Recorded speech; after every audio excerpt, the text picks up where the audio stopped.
Welcome back to Island Life Live. You know, as we just mentioned and talked with Pete Cajano, a strengthening storm is approaching the islands, which could bring damaging winds and the potential for flash flooding. Now, this is the perfect time to highlight the women and men who work tirelessly to keep us safe during disasters. Let's visit with a team from the Hawaii Emergency Management, also known as HIEMA. Take a look.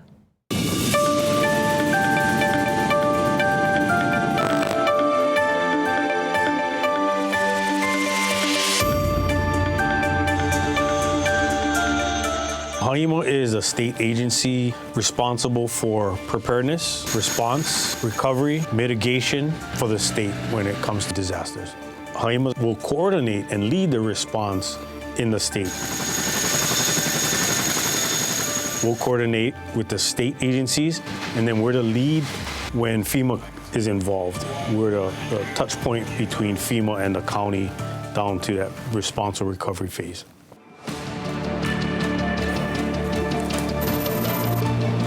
HIEMA is really kind of at the tip of the spear. Each of the counties have some capacity, but Hawaii Emergency Management, they are there to be ready for anything. And they have to be able to not just brief the governor, but they have to be able to communicate statewide. We're the coordinating effort for all the state departments.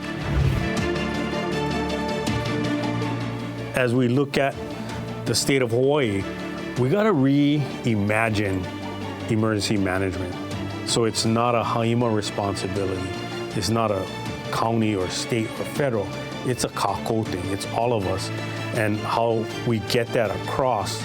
So our coordination would be with private partners, with nonprofits, with everybody involved in our preparedness, our response, and our recovery.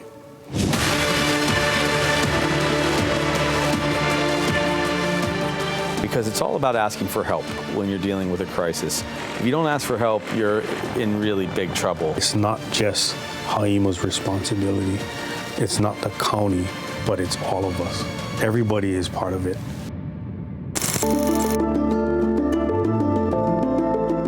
I'm community outreach lead. We have a team of 6 of us. Our job is connectivity. To let those communities know, hey, we're here as a state agency. We're here to facilitate and support at the community level, at the county level. It's a great mission, and that mission is the people of Hawaii. Disasters affect us all. It's very important that we each hold ourselves accountable to get ready. It's not just a government thing. It's not just a organizational thing. It is every individual has to get themselves prepared, because disasters are going to happen. Is Oahu prepared for disaster? So resilience is important because city and county has talked about resilience hubs, and that naturally fits with HR and CERT and all these other programs.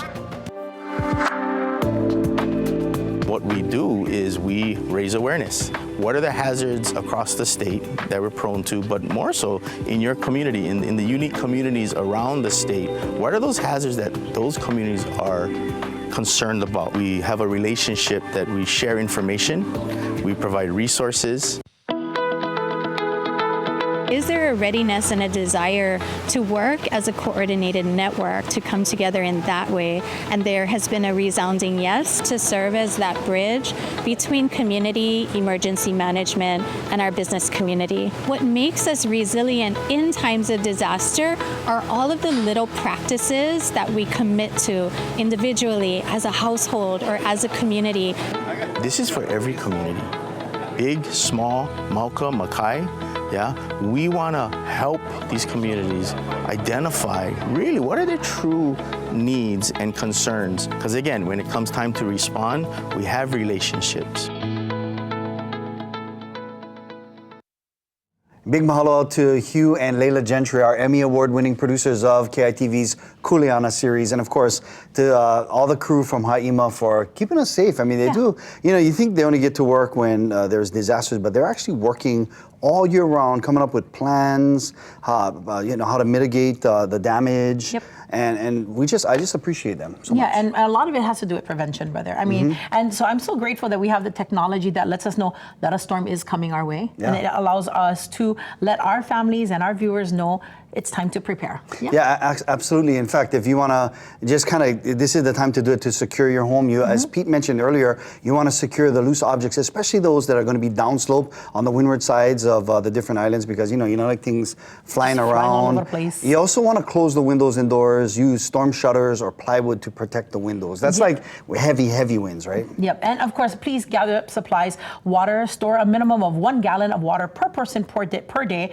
for at least the next several days. Make sure you've got your food storage as well, and of course your power. Make sure that you have power, your flashlights, radios, extra batteries, because Hawaiian Electric is letting us know that there may be power outages through this. Yeah, for sure. And of course, us guys, we don't really make evacuation plans, but it's always good to have one where you can meet outside the house so everybody's kind of on the same page. So again, thank you to HIEMA, thank you to our Chief Meteorologist, Pete Cajano, and our entire weather team here at Island News. All right, we're going to take a quick break, but before we do that, a reminder, it is National Puzzle Day. You like puzzles? I love puzzles. You like the 1,000 count puzzles or the small puzzles or the big puzzles? I like if it's going to have a lot of people helping me. Yes, then it's fun. Well, check this out, sis. Here's how you solve my question. The first jigsaw puzzles were created as a teaching tool for which subject? Anatomy, geography, geometry, or agriculture? We'll get you the answers after the break right here on Island Life Live.